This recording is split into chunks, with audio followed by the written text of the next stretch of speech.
जीतेगी भाई जीतेगी, अरे जीतेगी भाई जीतेगी। हमारा नेता कैसा हो,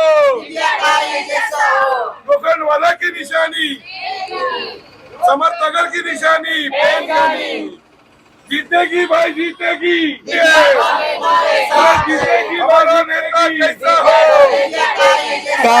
जी आज आपण आलेलो आहोत वार्ड क्रमांक 7 मध्ये अंधेरी पश्चिम लोकलवाला या विभागात वार्ड क्रमांक 7 आहे. तिथल्या दिव्या ढोले या अपक्ष उमेदवार आहेत, त्यांची निशाणी आहे पेनाची नीब. आज आपण जाणून घेऊया त्यांच्याकडनं की काय त्यांची प्रतिक्रिया आहे.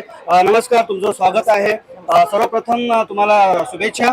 तुम्ही उमेदवार म्हणून या ठिकाणी आज लीड करतात, तर काय म्हणाल, काय मुद्दा आहे विशेष तुम्ही या वार्ड मधून जर तुम्हाला जनादेश मिळाला तर तुम्ही विशेष कुठल्या कार्यावर तुम्ही प्लॅन केलेला, तुमचं विजन काय आहे? बघा, या वॉर्ड मध्ये जर मी विजयी झाले तर नक्कीच जनतेला जे हवंय तेवढंच काम मी करणार आहे. कारण जनतेच्या बियॉन्ड जाऊन आपण काही काम करायला गेलं की ते म्हणतात मग अतिशहाणपणा करतायत आणि मग येणाऱ्या काळामध्ये ते आपल्याला चपराक देतात. तर मी खूप प्रॅक्टिकल आहे. जे कामं बीएमसी मधनं होण्यासारखी असतात ती सगळीच होणार आहेत, पण त्याच्या व्यतिरिक्त व्हॅल्यू ऍडेड सर्व्हिसेस मी लोकांना काय देऊ शकेल याच्यावरती माझा विशेष भर असेल.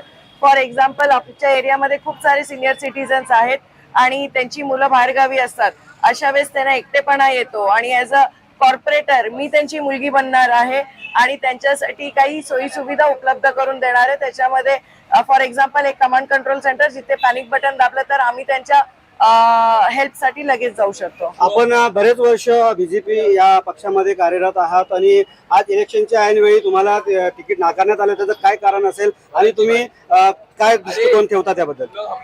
बघा, याचा प्रश्नाचं उत्तर मला मिळालेलं नाहीये पार्टीकडनं, पण माझं असं गणित होतं की पक्ष आता जेवढ्या वेळी आम्ही स्पीचेस ऐकत होतो आमच्या नेतृत्वाचे, तेव्हा ते म्हणत होते की कॅन्डिडेट्सना वर्क मेरिट वरती तिकीटं मिळतील, वर्क मेरिट वरती. तर इथे वर्सोवा आणि आमच्या क्षेत्रामध्ये माझ्या एवढं काम कोणाचंच नाही असं मला आणि माझ्या कार्यकर्त्यांना, आम्हाला सगळ्यांना तेवढा विश्वास होता आणि जनतेलाही होता. काय वास्तविकता काय मिळालं का मेरिटवर?